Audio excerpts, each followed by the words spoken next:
같이 자리에 일어나셔서 하나님 말씀 느헤미야 4장 1절부터 3절까지 말씀 보겠습니다.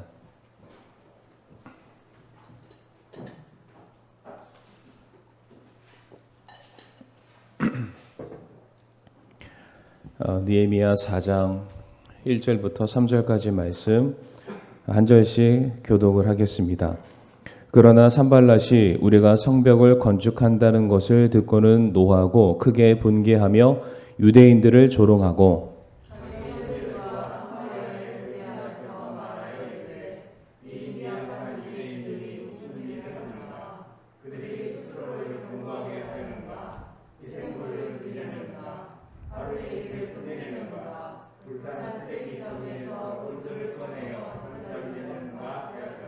이제 암몬 족속 도비아는 그의 곁에 섰다가 이르되 여호가 올라가서 그들이 건축하는 그것 즉 그들의 돌 성벽을 무너뜨리리라 하였더라. 아멘. 이 시간 말씀 위해서 함께 기도하겠습니다. 고마우신 주님 감사합니다. 이 시간도 우리 사랑하는 성도들 한자리 불러주심에 감사를 드리오며 또 저희들에게 또 귀한 말씀을 또 이 시간 허락해 주심을 다시 한번 감사를 드립니다. 이 말씀을 통해서 우리들의 마음이 변화될 수 있게 하여 주옵시고 죄악 많은 세상 속에서 날마다 끊이지 아니하는 영적인 전쟁 가운데 우리 사랑하는 성도님들 말씀으로 무장하고 기도로 승리할 수 있도록 도와주시옵소서.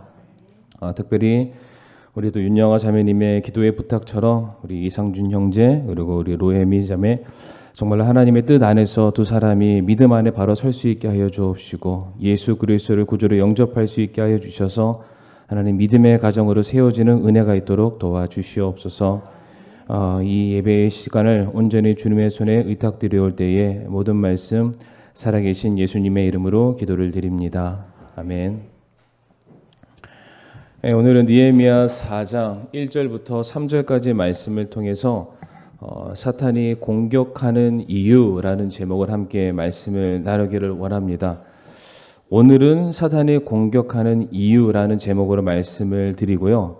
이제 연이어서 다음 주에는 우리가 사탄의 공격을 이기기 위한 방법이라는 주제로 이제 연속해서 느헤미야 4장 말씀을 통해서 성도님들과 함께 은혜를 나누고자 합니다. 이 시간 우선적으로 사탄이 우리를 공격하는 이유에 대해서만 말씀을 드리도록 하겠습니다. 지난 시간 느헤미야 3장의 말씀을 통해서 성벽이 재건이 되는 구체적인 과정에 대해서 우리 성도님들께 설명을 드렸습니다. 각 분파와 가문과 개인의 적극적인 헌신과 동참으로 인해서 성벽이 재건되기 시작했고 성벽이 회복이 되기 시작을 했습니다. 이제 굉장히 이제 좋은 일들이 일어나게 된 거죠. 먼저 긍정적이고 무엇인가 새롭게 일어나는 듯한 정말로 기쁜 소식이 시작이 되었지만은 사자성어에 호사다마라는 그런 말이 있는 것처럼 언제나 늘 좋은 일들만은 있는 것 같지는 않습니다. 성벽 회복, 성벽이 재건되는 일과 동시에 이제 외부의 핍박 그리고 사탄의 영적인 공격이 동시에 일어나게 되는 것이 바로 느헤미야 4장의 말씀이 되겠습니다. 오늘 1절 말씀 보게 되면은 그러나 산발랏이 우리가 성벽을 건축한다는 것을 듣고는 노하고 크게 분개하며 유대인들을 조롱하고 라고 되어 있습니다. 여기 1절에서는 산발랏이라는 이 한 사람만 등장을 하게 되지만 이어지는 말씀 7절까지 말씀을 보게 되면 산발랏을 제외하고도 도비아라는 사람이 등장하고요. 아라비아 사람들이 나타나고 있고 암몬 족속과 아스돗 사람들이 성벽이 재건되는 일로 말미암아 그들이 심히 분노하였다라고 되어 있습니다. 그리고 그들이 그냥 분노만 하지 않습니다. 이제 실질적으로 성벽 재건을 하는 데 있어서 그것을 방해하고자 여러 가지 공작들, 일들을 펼치게 되는 것이 4장 말씀에 기록되어 있습니다. 우리가 이제 주일날 사도행전 말씀을 함께 나누고 있는데 사도행전 말씀에서도 우리가 볼 수 있는 것처럼 이제 본격적으로 교회가 복음을 전파하고 영혼을 구령하고 제자를 삼아 이제 교회를 세워나가는 사역이 구체화되기 시작하자 외부로부터 그리고 내부로부터 핍박과 여러 가지 환난들이 시작되는 것과 동일한 상황이다라고 말씀을 드리고 싶습니다. 그래서 오늘 본문에서 산발랏을 위시한 나머지 적들이 어떻게 이스라엘 백성들을 공격하려는가, 이 성벽이 재건되는 이 사건 앞에 그들이 어떻게 반응하는가, 우리가 2절 말씀을 한번 보도록 하겠습니다. 2절 말씀 보게 되면 자기 형제들과 사마리아의 군대 앞에서 말하여 이르되 이 미약한 유대인들이 무슨 일을 하는가, 그들이 스스로를 견고하게 하려는가, 희생물을 드리려는가, 하루의 일을 끝내려는가, 불탄 쓰레기 더미에서 돌들을 꺼내어 되살리려는가 라고 말하고 있습니다. 지금 산발랏이 자기 형제들과 사마리아 군대를 대동하고서 이제 이스라엘 백성들 성벽을 무너뜨리고자 하는 계획을 세우고 있습니다. 여기서 말하기를 지금 군대 앞이라고 말하고 있습니다. 이것은 무엇을 말하냐면 이제 언제든지 이스라엘을 공격할 수 있는 그와 같은 상황임을 말해주고 있습니다. 그러니까 단순한 위협이 아니라는 겁니다. 이미 지금 칼을 갈고 있고요. 진격해 들어오기 위한 그런 상황이죠. 일촉즉발의 지금 상황 가운데 놓여졌음을 오늘 2절 말씀이 우리에게 가르쳐주고 있습니다. 그러면서 산발랏이 자기와 함께 뜻을 하고 있는 사람들에게 무엇을 말하고 있냐면 이스라엘 백성들이 지금 성벽을 재건하고 있는데 이건 될 리가 없다는 겁니다. 가능하지 않다. 지금 그들이 가지고 있는 힘 자체도 이미 미약한 상태이고 그들이 그 성벽을 세워봤자 하루 만에 다시 무너져 내리는 그런 헛된 물거품에 지나지 않는다. 그들이 지금 성벽을 쌓기 위해서 가져온 돌들을 한번 봐봐라. 불탄 쓰레기 더미에서 꺼낸 돌로 어찌 견고한 성벽을 세울 수 있냐? 결코 이거는 가능한 일이 아니다. 불가능하다. 저들은 지금 꿈도 못 꾸는 그런 잘못된 망상 가운데 빠져 있다. 지금 그런 말을 하고 있습니다. 다시 말해 지금 성벽에 세워지는 과정을 이 세상이 바라보면서 온갖 말로 위협하고 그들의 의욕을 꺾고 있고 실제로 그들을 공격하기 위해서 마치 사나운 맹수가 침을 흘리고 있는 듯한 그러한 모습으로 이스라엘을 지금 바라보고 있는 그러한 상황입니다. 그런데 성도님들, 이와 같은 영적인 공격은 이제 느헤미야 시대 이 성벽이 재건되는 이때에만 존재하는 것은 아니라는 것입니다.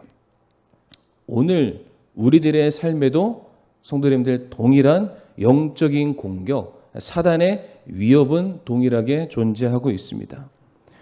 우리들의 삶에, 저와 성도님들의 삶에 예배가 회복되기 시작했을 때, 저와 성도님들 사이에서 하나님과의 관계가 더욱더 친밀해지기 시작했을 때 우리들의 이 영혼을, 우리들의 마음을 하나님의 말씀으로 채우기 시작했을 때, 그래서 이제 더 이상 우리 육체가 욕망하는 그러한 삶이 아니라 하나님께서 우리를 창조하시고 이 땅에 보내신 그 놀라운 사명을 이루기 위해서 우리가 결단하기 시작했을 바로 그 시점에 사단은, 그리고 이 세상은 우리의 그 모습을 시기하고 질투하고 분노함으로 말미암아 우리 안에 지금 쌓아져 가고 있는 성벽이죠. 하나님과의 친밀한 관계를 무너뜨리고자 하는 공격을 얼마든지 지금도 우리에게 가할 수 있다는 사실입니다.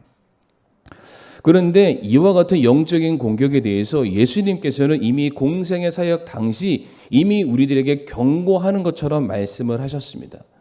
요한복음 15장 18절과 19절의 말씀 한번 보도록 하겠습니다. 요한복음 15장 18절과 19절 말씀 보게 되면 우리가 잘 아는 말씀이죠. 세상이 너희를 미워하면 그것이 너희를 미워하기 전에 나를 미워한 줄 너희가 아느니라. 너희가 세상에 속하였으면 세상이 자기 것을 사랑하였으리라. 그러나 너희가 세상에 속하지 아니하고 도리어 내가 세상에서 너희를 택하였으므로 세상이 너희를 미워하느니라 라고 말씀을 하셨습니다. 예수님이 말씀하시기를 세상이 너희를 미워하는데 실상 너희를 미워하는 것이 아니라 나를 미워하는 것이다 라고 가르치셨습니다. 그러니까 예수님을 미워하는 것은 이 세상과 죄와 마귀 사탄의 본성입니다. 그러니까 에덴 동산 때부터 시작해서 바벨탑 사건이라든지 십자가 사건을 통해서 보건대 모든 인간들, 이 세상과 죄악들은 창조주를 거부했고 자기 자신의 인생이 스스로 되고자 철저하게 하나님을 부인하고 부정하는 세상이 바로 이 세상 공중의 권세를 잡은 마귀의 사탄의 노름 안에 살아가고 있는 이 세상 사람들의 진짜 본성이라는 것입니다. 그렇기 때문에 예수님께서 말씀하시기를 네가 나와 연합하고 내 안에 속해 있고 내 말대로 살아가는 나와 똑같은 모습으로 살아가는 한 이 세상은 너를 향해서 돌을 던질 것이고 이 세상은 너를 향해 위협을 강할 것이고 너는 이 세상을 살아가는 한 핍박당하고 거부당하는 일이 계속해서 일어나게 될 것이다. 왜? 너희가 내 안에 거했기 때문에 나와 동일한 모습으로 살아가려고 노력했기 때문에 내가 말한 모든 것대로 순종하려 하였기 때문에 세상 사람들이 우리의 모습을 바라봤을 때 나라는 개인의 모습으로 보는 것이 아니라 우리 모습을 통해서 투영되는 반사되는 예수 그리스도의 모습을 바라보면서 우리도 동일하게 미워하는 대상이 될 수밖에 없다. 그러니까 어쩌면은 우리 성도의 삶 속에서 구원받은 우리 사랑하는 성도님들의 삶 속에서 핍박이 있다, 고난이 있다, 환난이 있다, 세상으로부터 무엇인가 거부당하는 것 같은 그러한 삶을 내가 하루하루 살아가고 있다. 물론 이게 쉬운 일은 아니겠지만 이 요한복음 15장 18절과 19절 말씀을 근거해서 설명을 드리면 어쩌면 그거는 우리 성도님들이 지금 잘 살고 있다는 하나의 증거가 되는 것입니다. 성도님들이 정말로 주님 사랑하기 때문에 성도님들이 주님의 모습을 닮아가려고 애를 썼기 때문에 주님께서 걸어가시는 그 길을 동일하게 걸어가려고 정말로 씨름하는 듯한 삶을 살아가고 있기 때문에 마치 세상은 예수님을 향해 돌을 던지고 있는데 같은 길을 걸어가고 있는 우리도 지금 그 돌을 맞고 있다는 것입니다. 힘들죠. 어렵죠. 그런데 주님께서 우리를 봤을 때는 너 참 잘하고 있다. 아마 이렇게 칭찬하실지도 모르겠습니다. 그런데 성도님들 반대로도 우리가 생각해 봐야 됩니다.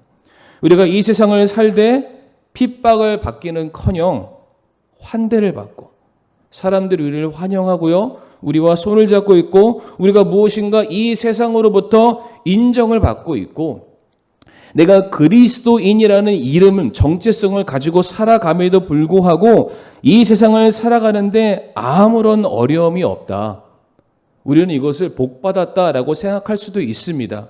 그러나 이 요한복음 15장 말씀을 기인해서 설명드리면은 어쩌면 우리가 잘 살고 있는 것이 아니라 어쩌면 우리가 이 세상과 타협을 했기 때문에 이 세상과 손을 잡고 살아가기 때문에 우리들의 삶에 어려움이 없을 수도 있다. 그러니까 잘 한번 생각해 보시길 바랍니다. 과연 우리 사랑하는 성도님들, 나는 이 세상에서 지금 핍박 가운데 내가 서 있나? 아니면은 정말로 내가 떵떵거리면서 아무런 문제 없이 잘 살고 있나? 잘 한번 생각해 보시길 바랍니다. 그런데 물론 오늘 말씀의 초점이 요한복음 15장 말씀은 아닙니다만 방금 전에 요한복음 15장 18절과 19절에 예수님께서 말씀하시기를 너희는 세상에서 핍박을 받을 것이다. 세상으로부터 환난을 겪게 될 것이다. 세상이 너에게 돌을 던질 것이다 라고 말씀을 하셨습니다. 그런데 이 말씀이 요한복음 15장이라고 제가 계속 말씀드리잖아요. 성도님들 요한복음 15장 1절부터는 어떠한 말씀이 시작되시는지 아십니까? 너무 잘 아시죠? 그러니까 열매 맺는 가지. 나는 포도나무요 너희는 가지니 너희가 내 안에 있고 내가 너희 안에 있으면은 우리가 예수 그리스도로 말미암아 생명을 얻고 에너지를 얻고 힘을 얻어서 우리가 충분한 열매를 맺게 될 것이다 라는 말씀입니다. 그러니까 우리가 예수 그리스도 안에 붙어서 열매를 맺는 삶을 살아가기 시작하면 뭐가 있다라는 거예요? 핍박이 있다는 겁니다. 우리가 정말로 예수님만 붙드는 삶을 살려고 애쓰면 애쓸수록 이 세상으로부터 우리들의 모습이 두각을 보이는 거예요. 그러니까 잘난 사람으로 두각 보이는 것이 아니라 마치 이 세상이 예수님을 죄인으로 정죄해서 십자가에 못 박아 돌을 던지고 창으로 찔리고 죽였던 것처럼 우리의 모습이 똑같이 예수님처럼 드러나기 시작했기 때문에 그러한 두각이 보여서 세상이 우리를 미워하게 될 것이다. 그러니까 열매를 맺음과 동시에 모두 있다고요? 핍박도 동일하게 나타날 수 있다. 그래서 예수님께서도 공생의 사역을 시작하시는 바로 그 시점에 광야에서 40일간 금식을 하시면서 사역을 위해서 철저하게 기도로 하나님께 나아가는 그 순간 어떠한 사건이 있었습니까? 광야에서 기도하던 예수님을 마귀 사탄이 찾아와서 예수님을 3번씩이나 유혹하고 시험하는 사건이 있지 않았습니까?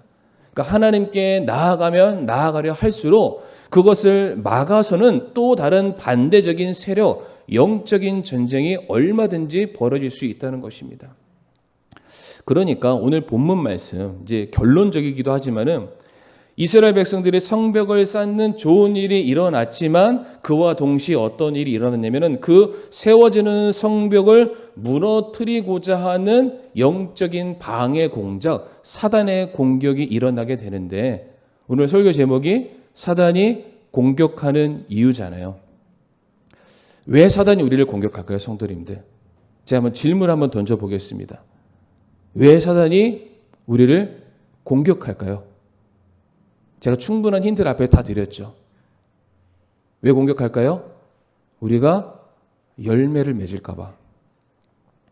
우리가 성벽을 쌓을까 봐. 우리가 하나님과 더 친밀한 관계를 맺어서 하나님의 그 전능하신 강권하시는 그 섭리 가운데 우리가 완전히 폭 담겨져서 그 누구도 건들지 못하는 주의 강한 용사가 될 것을 두려워해서 사탄이 먼저 우리를 공격한다는 것입니다. 다시 말씀드릴까요? 사단이 왜 우리를 공격한다고요?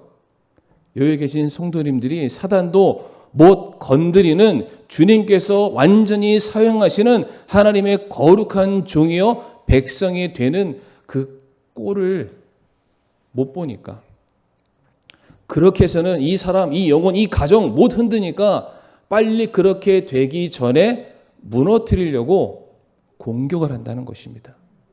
그러니까 성도님 잘 생각하셔야 돼요.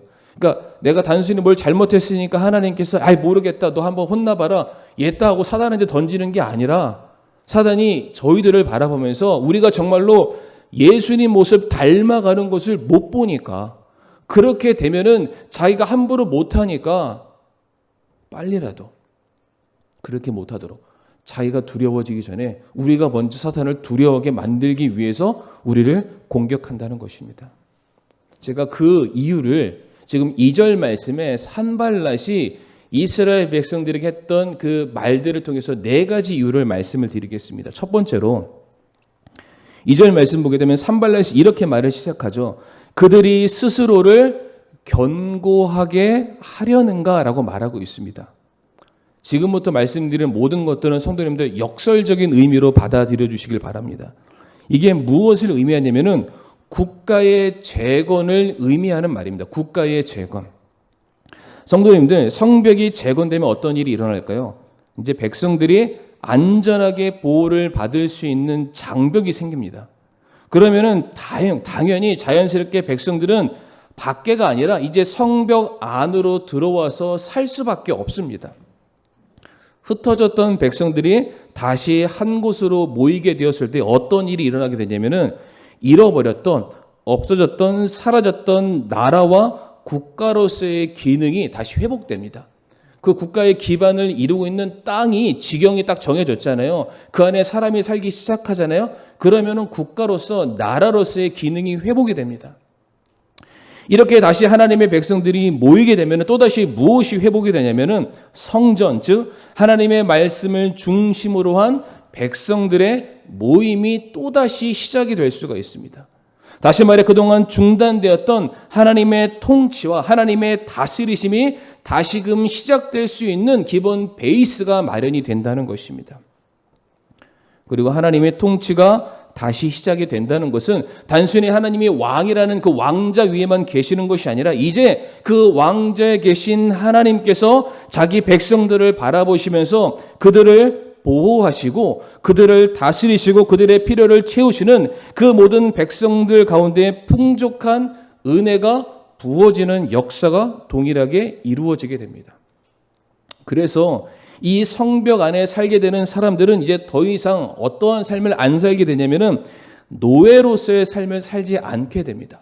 물론 포로로 살다가 고향 땅에 돌아왔지만 아무것도 없으니까 집도 절도 없잖아요. 재산이라는 게 없잖아요. 그냥 완전히 다 버림받은 종, 노예 같은 삶을 살았는데 이 성벽 하나가 다시 세워지는 이 사건으로 말미암아 내 땅이라는 것이 생겼고 내 나라라는 것이 다시 생겼습니다. 그 안에 들어오는 모든 이스라엘 백성들은 이제는 노예가 아닙니다. 이 땅 안에 하나님이 내게 약속하신 이 땅 안에 내가 살 수 있는 주인 의식을 갖게 됩니다. 나라의 백성이라는 자존감을 다시 회복하게 되는 것이고요. 고귀한 하나님의 백성으로서의 환골탈태가 일어나게 된다는 것입니다. 바로 성벽이 세워지는 이 사건으로 말미암아. 그러니까 지금 사단이 이 산발랏의 입을 통해서 무엇을 말하고 있냐면은 그들이 스스로 견고하게 되려 하는가? 안 돼. 그런데 반대로 그렇게 되면은 그들이 견고해진다는 겁니다.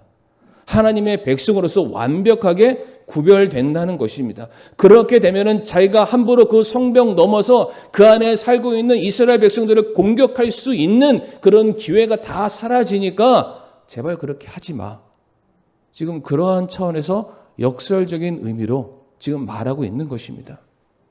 두 번째, 산발랏이 또 무엇을 말하고 있습니까? 희생물을 드리려는가? 이것은 무엇을 의미하냐면요, 성도님들, 예배의 회복을 지금 의미하는 그런 단어가 되겠습니다. 나라가 회복되고요. 하나님의 통치가 다시금 회복되고 세워지기 시작하면은 당연히 무엇이 회복될 수밖에 없냐면 제사, 예배가 다시 회복이 될 수밖에 없습니다. 이건 당연한 일입니다.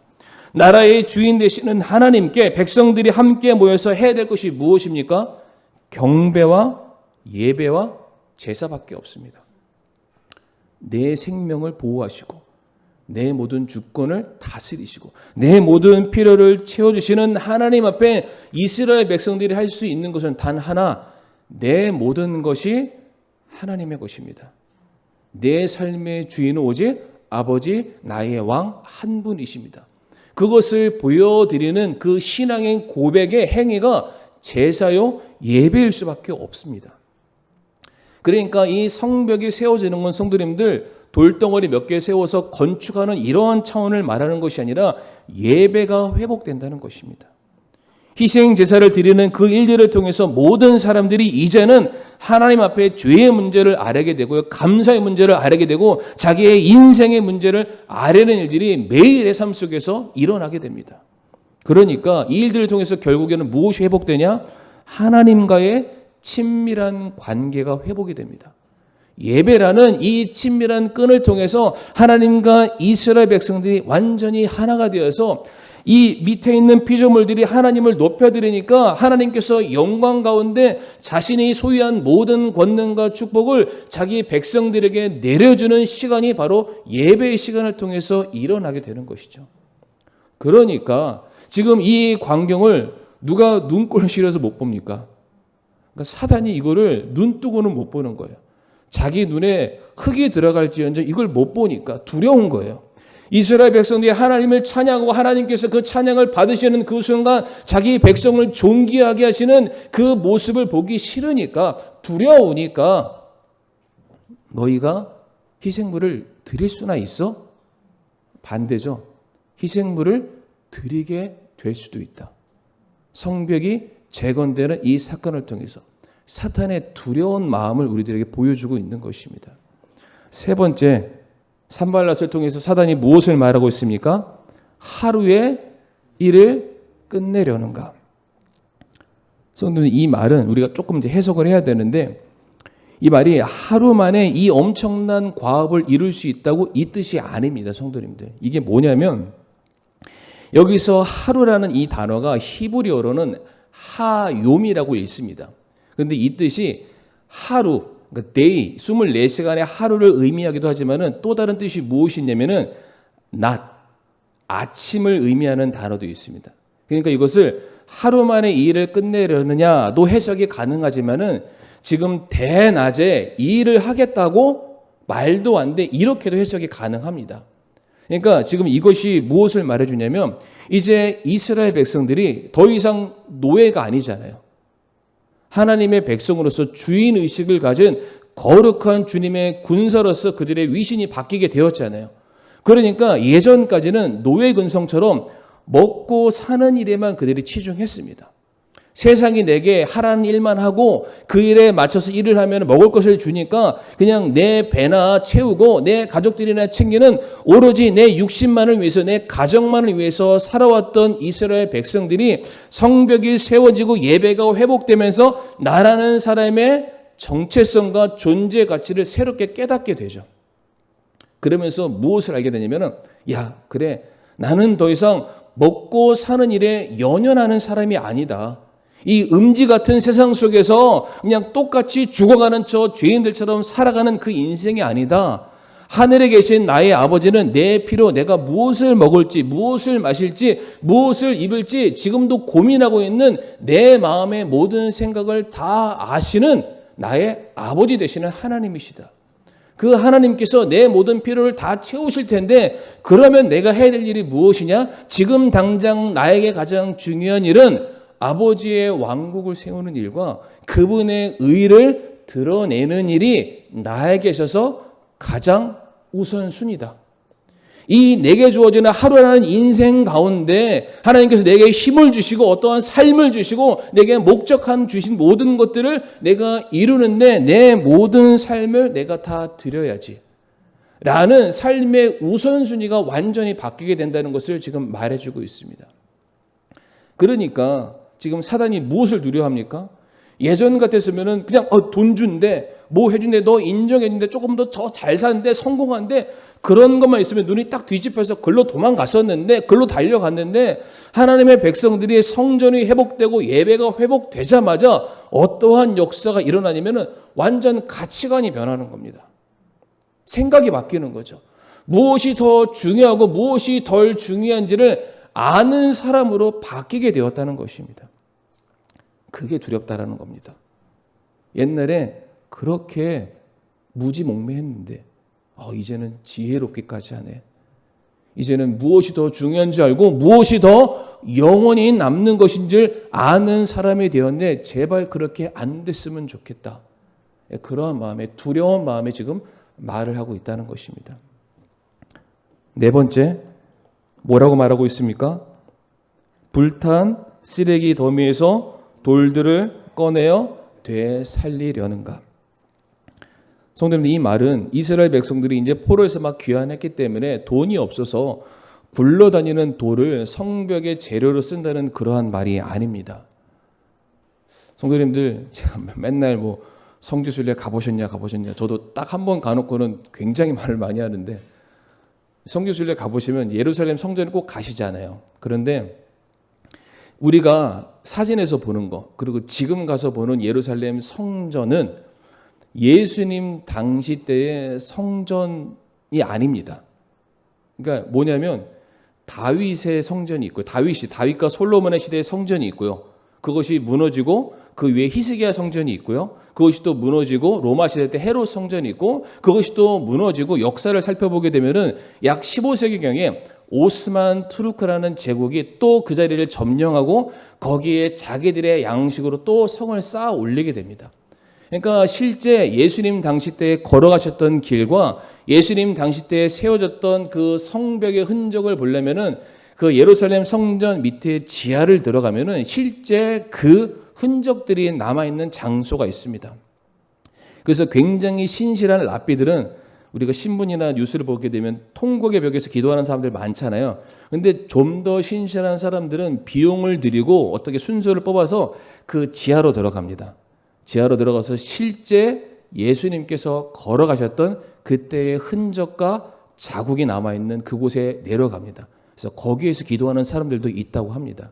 그러니까 제가 무엇을 말씀드리냐면 지금은 성전들이 아름답게 서 있지만 이것이 세워지기 위해서 무너지고 세워지고 무너지고 세워지고 무너지고 세워지고의 과정들이 있었다는 겁니다.